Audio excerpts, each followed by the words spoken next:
911 emergency. Hi, I need help. Hello? I need help. Okay, where are you located? I'm sorry, ma'am, I can't hear you. Are you able to tell me where you're located? No. Are you at a... 553 Sheldon Avenue Southeast. Please hurry now. Okay, I got Sheldon. What's the number? 553. Hurry, please hurry up. 553 Sheldon. Okay, can you tell me what's going on there?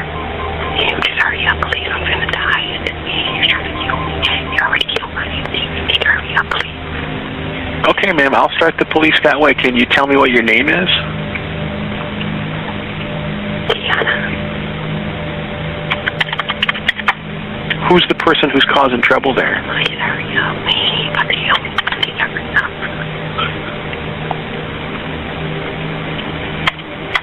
Okay, I've got a call entered, so we're going to get the police started that way, all right?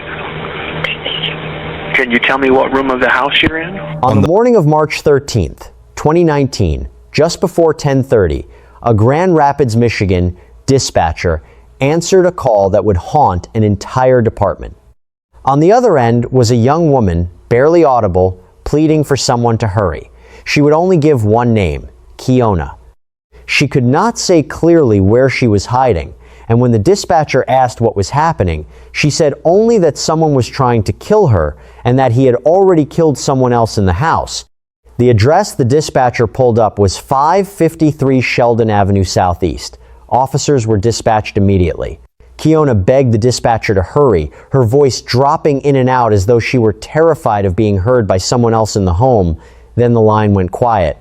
What nobody listening that day could have known was that Keyona Renee Griffin, 25 years old, had days earlier celebrated her birthday surrounded by the very family she was now trying to protect. She was, by every account, warm, bright, and deeply loved. She had no idea when she woke up that morning that she would spend her final minutes whispering into a phone, begging police to reach her before a man she had never trusted could find her first. This is the story of Keyona Griffin and her aunt, Cherletta Baber-Bey. It is a story about a family that opened its home to a quiet, mysterious man because he made someone they loved happy. It is a story about a warning that was never taken seriously enough and a police response that arrived and then walked away. And more than 6 years later, it remains a story without an ending because the man accused of killing them has never been found. It is also, in a strange and painful way, a story about how little it can take to hide an entire history of violence from the people closest to you. The man at the center of this case did not announce himself with red flags that anyone could easily point to at the time. He offered silence instead, and a family, wanting nothing more than to see someone they loved find happiness, filled that silence with hope rather than suspicion. It would take a murder investigation, a stack of old jailhouse letters, and a search through records in 2 counties to reveal exactly who had been living under their roof for 2 years.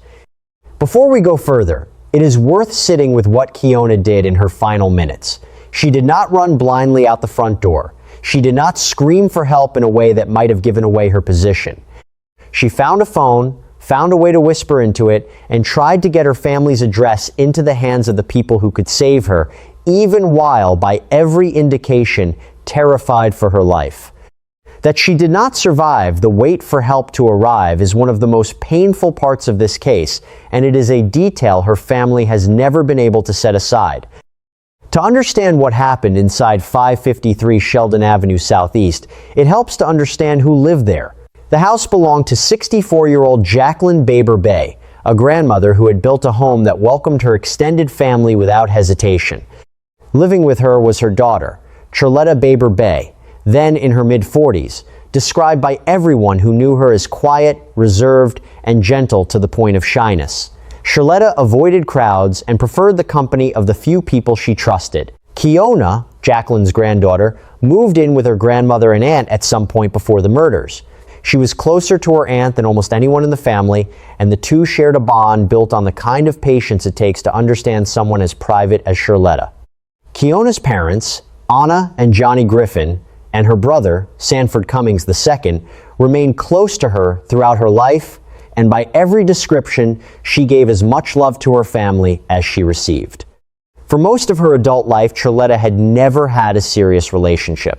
That changed roughly 2 years before the murders, when she met a man at a public library. He introduced himself only as Jay. He had no visible job, no phone that anyone could recall, and no social media presence whatsoever. The two grew close quickly, and before long, he had moved into the Baber-Bey house, spending nearly all of his time secluded with Cherletta in her bedroom. The family's information about Jay was almost entirely secondhand, filtered through Cherletta herself, who rarely elaborated. What little they did know amounted to this. He had once served time for failing to pay child support, and he was, in Cherletta's words, calm and easy to be around. Because Cherletta had never had a boyfriend before, and because she seemed happy, her family chose not to press. A man who kept to himself, who caused no visible trouble, seemed like a reasonable trade for her happiness. Keyona did not share that comfort. Long before the murders, she found something about Jay unsettling in a way she could not entirely explain to people who had not spent as much time around him as she had.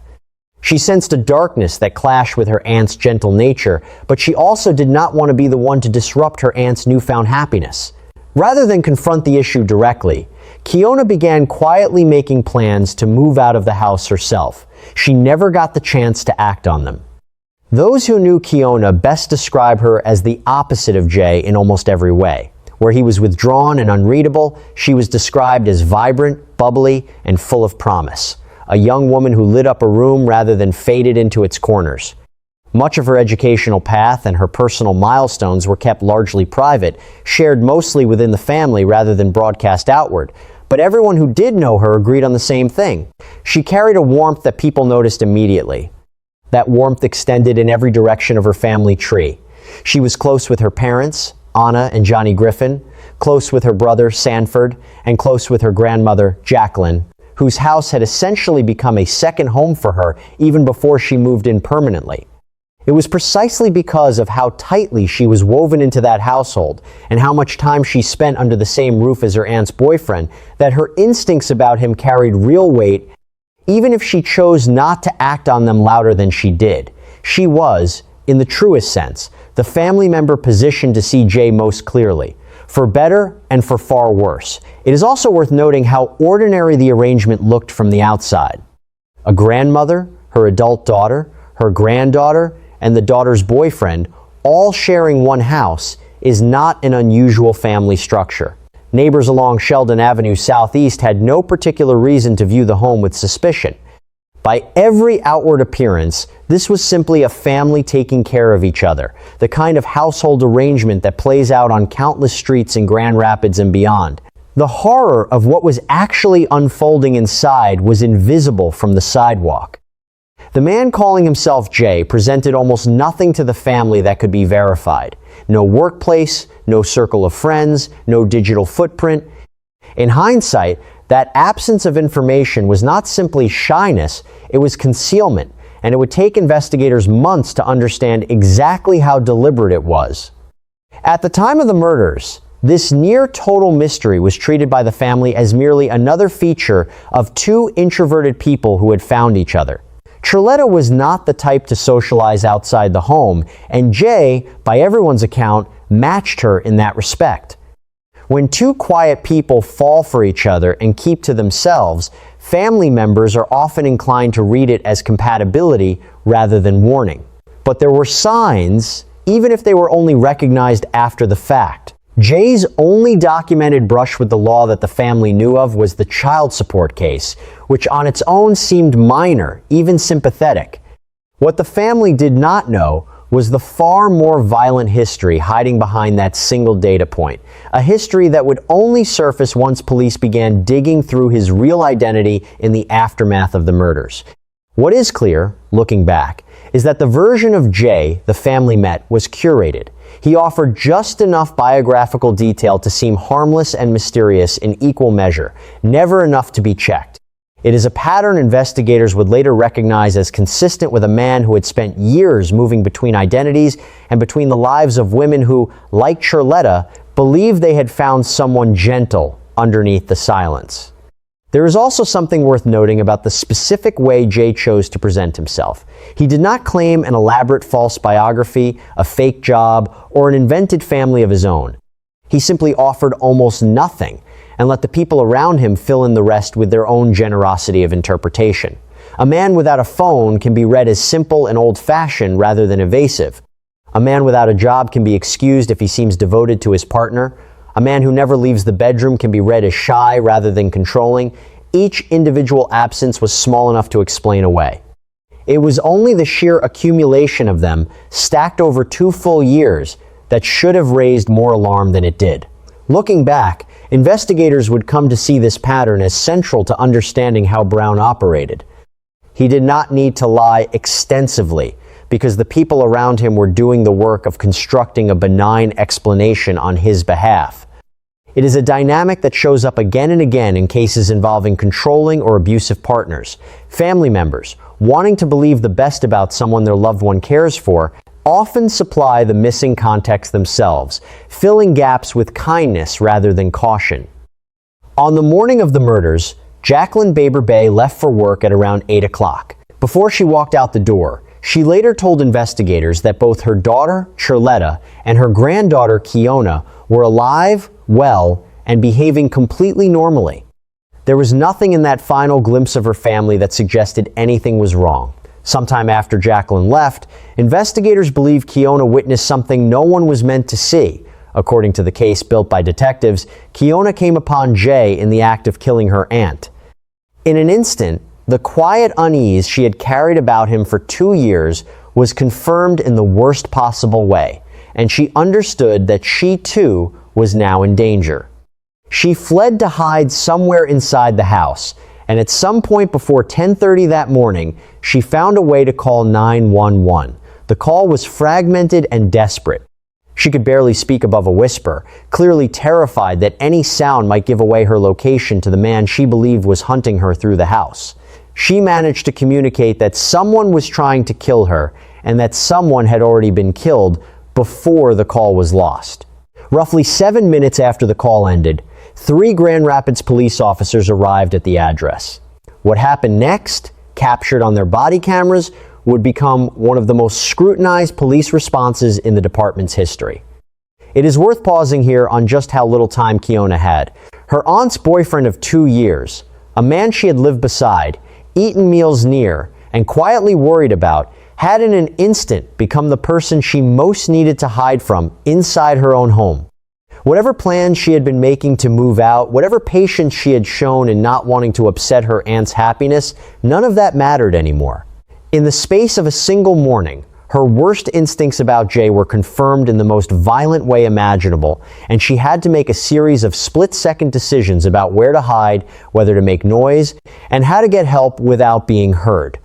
Dispatch records and the recorded call itself show a young woman doing everything she could under conditions almost no one could prepare for. She gave an address, she gave her first name, she said enough to make clear that a killing had already happened and that she believed she was next.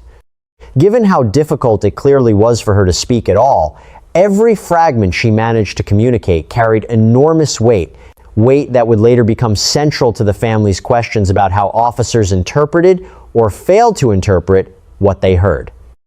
Body camera footage shows an officer knocking firmly on the front door of 553 Sheldon Avenue, first with his fist, 3 times, then again with the door knocker. There was no answer.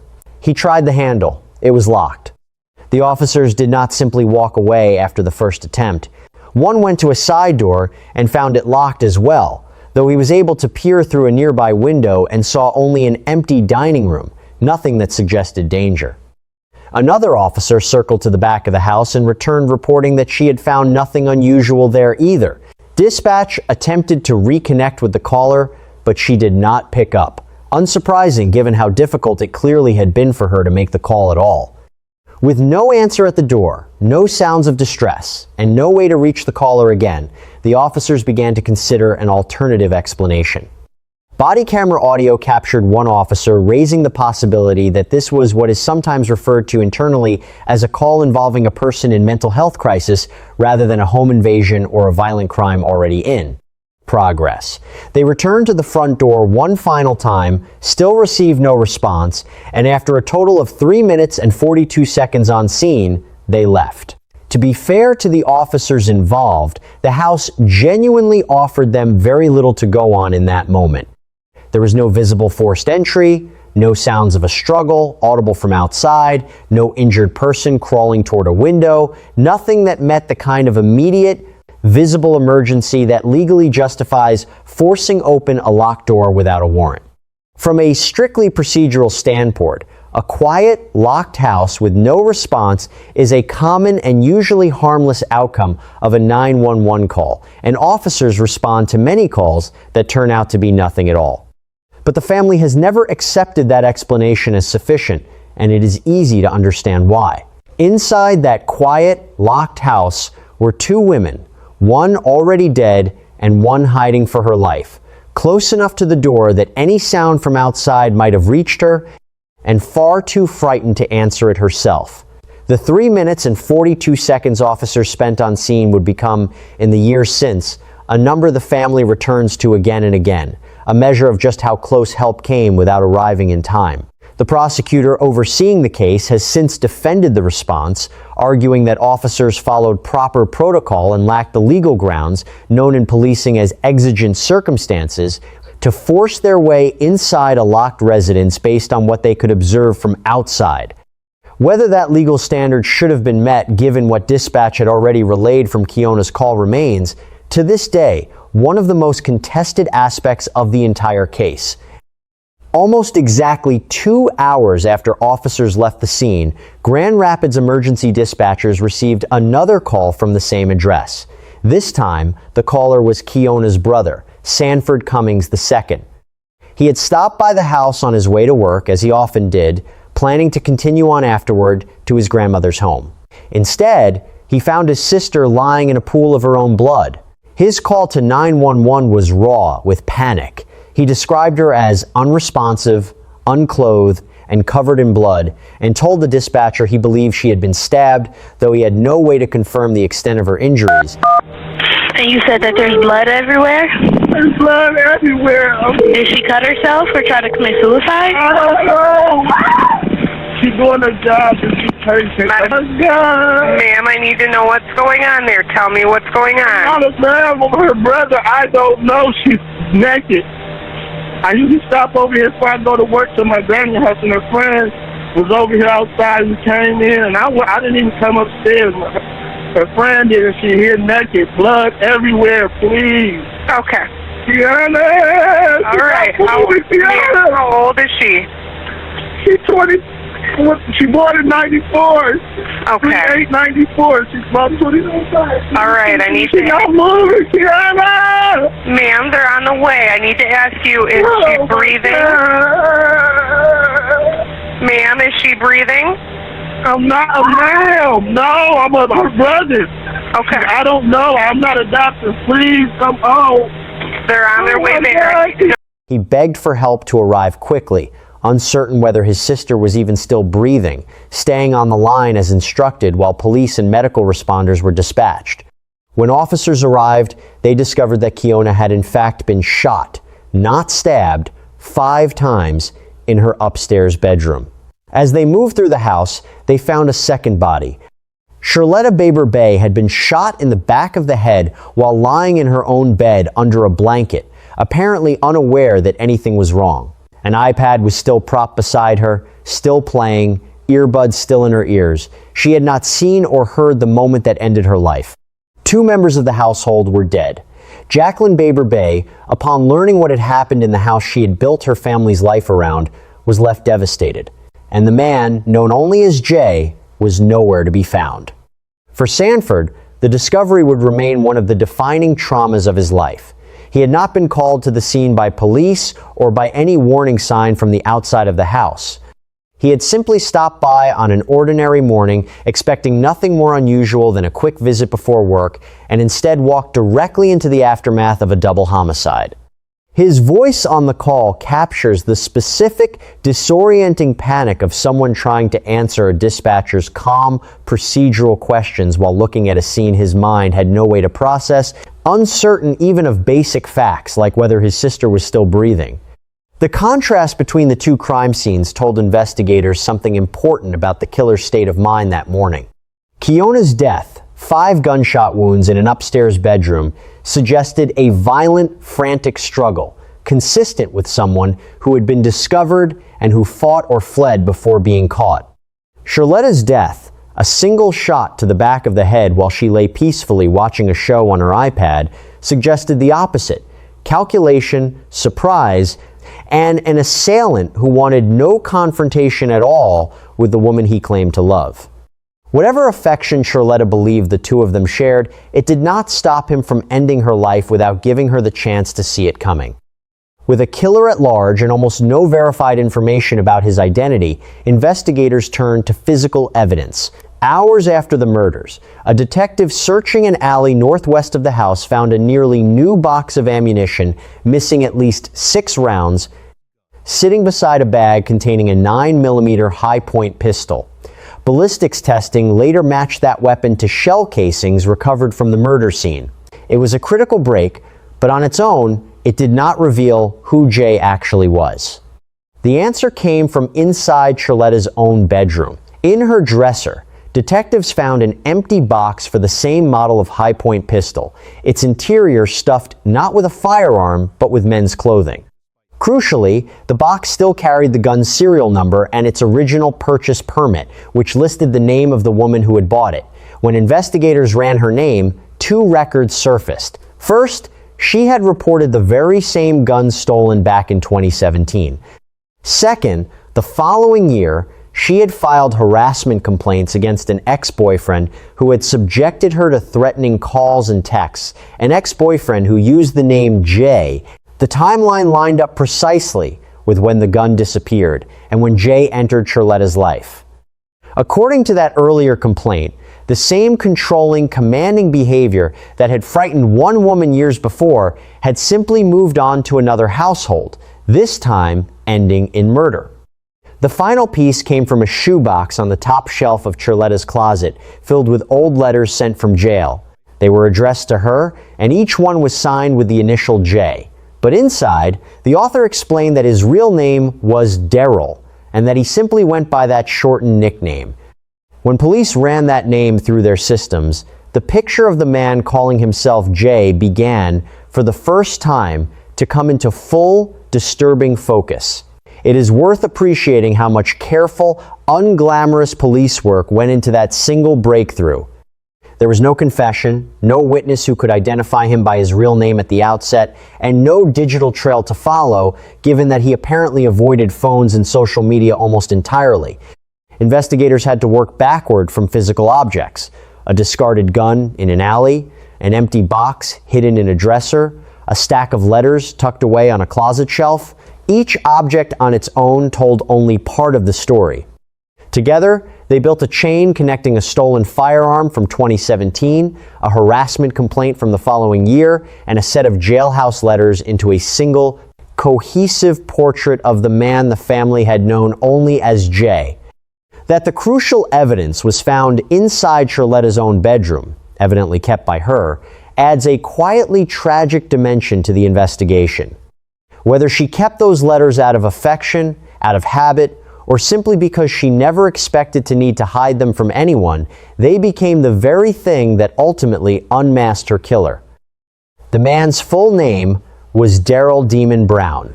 Multiple people who had known him, including a neighbor, confirmed that this was in fact the same reserved, quiet man the Baber-Bey family had known simply as Jay. What investigators found in his history went far beyond an old child support case. Brown's record spanned both Ottawa and Kent counties and included a felony assault charge tied to an especially brutal domestic violence case from 2005. According to that case file, Brown had bound a former girlfriend with cords, kicked her in the face, urinated on her, gagged her, and doused her with lighter fluid, all while her 4 children, one of whom was also his own child, slept in rooms upstairs. The woman managed to escape the following morning by boarding her daughter's school bus and asking the driver to leave the scene. She told investigators that Brown had 2 guns in the house that night and had threatened to kill her. Remarkably, she later declined to pursue the case fully, saying she believed Brown needed psychiatric help rather than prison, and without her testimony, prosecutors were left without enough evidence for a felony trial. Brown ultimately pleaded guilty only to a misdemeanor domestic violence charge. Other accounts painted an equally troubling picture. A pastor named Robert Dean, who led a Grand Rapids congregation, once found Brown scavenging through the church's dumpsters and offered him shelter inside the building. For a time, Brown seemed calm and cooperative, but a few months in, a woman he was dating sought the pastor's help, describing Brown's possessiveness as frightening. During a meeting meant to address her concerns, Brown burst into the office and attempted to attack her simply for speaking with another man. The pastor physically intervened to protect her and ordered Brown to leave the church for good. This was the man hiding behind the persona of a shy, harmless boyfriend who never spoke and never left the bedroom. The family who had welcomed him into their home over 2 years had known almost none of it. What makes Brown's history especially chilling in hindsight is the pattern it reveals across more than a decade. The 2005 case showed a man capable of prolonged, deliberate cruelty toward a partner carried out with 2 children asleep just rooms away, followed by an escape plan calm and organized enough that his victim had to think her way onto a school bus to get free. The confrontation at the church years later showed the same possessiveness resurfacing in an entirely different relationship with a different woman, in front of a pastor who had shown him nothing but generosity, and the theft of a firearm from yet another former girlfriend, followed by threats and harassment serious enough for her to file a police report, showed the pattern continuing right up until he entered Cherletta's life. Each of these women, across different years and different relationships, describes strikingly similar behavior: charm and calm in public, control and volatility in private. Brown appears to have moved from one relationship to the next, largely unchecked, in part because none of the individual incidents, on their own, resulted in the kind of conviction or public record that would have made his history easy to discover. A misdemeanor plea here, an unprosecuted harassment complaint there, and a decade later, he is simply a quiet man named Jay, who met someone at a library with no readily visible red flags for a new family to find, even if they had thought to look. In the hours after the murders, surveillance footage captured Brown roughly 1 mile north of the crime scene, calmly moving through the neighborhood while detectives were still processing the house he had just fled. Cameras placed him entering the Grand Rapids Children's Museum at 24 minutes past 3 that afternoon, where he asked staff to let him inside, claiming he knew someone in the building. Staff refused. And 12 minutes later, at 36 minutes past 3, he walked back out. Roughly 20 minutes after that, a nearby business's camera caught him one final time, walking through a different part of the city. Investigators later learned that a former girlfriend had dropped him off in that neighborhood earlier that day. After that sighting, Derrell Demon Brown disappeared completely. He was initially named only a person of interest, then formally charged with receiving and concealing a stolen firearm, and eventually, prosecutors issued arrest warrants for open murder in both deaths. The search expanded nationwide, with authorities eventually enlisting the United States Marshals Service, which added Brown to its 15 most wanted list and has offered a reward of up to $25,000 for information leading to his arrest. Investigators believe Brown has relied on relatives and associates scattered across several states, including Wisconsin, Arizona, Georgia, and Ohio, to help him stay hidden, and possible sightings have been reported over the years in cities including Atlanta and Dayton, though none have led to a confirmed capture. The tragedy did not end with Brown's disappearance. In July of 2020, more than a year after the murders, a fire tore through the same house on Sheldon Avenue, started by candles that had been left burning during a vigil for Keyona and Cherletta. The fire killed Cherletta Baber-Bey, 65 years old, and her 5-year-old grandson, Emerin Cummings. Both died of smoke inhalation, a devastating final chapter for a family that had already lost so much. The family has been open about their anger at how the initial police response was handled. questioning why officers did not attempt a more forceful entry after Keyona's call and whether the outcome would have been different in another neighborhood. Kent County's prosecutor has defended the officers, saying they lacked the legal justification to force their way inside without clearer evidence of an emergency in progress. Officials investigating the case have repeatedly emphasized how unusual Brown's disappearance has been, even by the standards of long-running manhunts. Unlike most fugitives, who eventually leave some trace through a phone, a bank card, a social media login, or a workplace, Brown appears to have continued the same off-the-grid existence that made him so hard to background check in the first place. Law enforcement officials have noted that he has spent much of his adult life without steady employment, without a phone in his name, and without the kind of digital footprint that usually helps investigators close in on a suspect over time. The same qualities that made him seem unremarkable to Cherletta's family have made him extraordinarily difficult for professional investigators to locate. The United States Marshals Service, which took over the national search, has stated its belief that Brown could not have stayed hidden this long without help, and has pointed specifically to family ties spanning several states as a likely explanation for how he has continued to evade capture. Officials have gone as far as describing him as someone who could pass entirely unnoticed in an ordinary public setting, a warning meant to keep the public alert rather than assume a wanted man would necessarily stand out. Over the years, the search has stretched across a wide swath of the country. Early leads suggested Brown may have traveled south to Atlanta, Georgia, where investigators believed he had strong family connections. Later tips placed a man matching his description in Columbus and Dayton, Ohio, prompting local police departments there to circulate his photo and description to the public. Milwaukee, Wisconsin has also been named as a possible location, again tied to relatives investigators believe may be sheltering him. None of these leads, however promising at the time, has yet resulted in a confirmed arrest, and Brown's ability to slip from one region to another without leaving a documented trail continues to frustrate investigators more than half a decade after the murders. The case was eventually featured on a nationally broadcast program dedicated to helping law enforcement track down fugitives, a platform that has historically led to breakthroughs in cases that had gone cold for years. Detectives in Grand Rapids have described Brown as an unusually dangerous individual who must be apprehended before he has the opportunity to harm someone else, a sentiment echoed by federal officials each time the reward amount has been renewed or increased. Every fresh wave of national attention brings with it the hope, however uncertain, that someone who has crossed paths with Brown under one of his aliases will finally recognize him and come forward. As of the most recent public reporting, Derrell Demon Brown remains a fugitive. He is described as a black man standing 5 feet 8 inches tall, weighing around 180 pounds, with black hair and brown eyes, and he is known to have used aliases including J. Robinson, Michael Richardson, and Marcus Wright. He remains on the United States Marshals Service's 15 Most Wanted list, with a standing reward of up to $25,000 for information leading directly to his arrest. Anyone with information is asked to contact the Grand Rapids Police Department, the United States Marshals Service, or submit an anonymous tip through Silent Observer.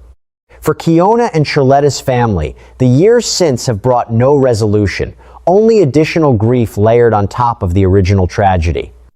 The loss of Jacqueline and young Emran in the house fire meant that, within roughly 16 months, this one family had buried 4 of its members connected to a single address on Sheldon Avenue Southeast.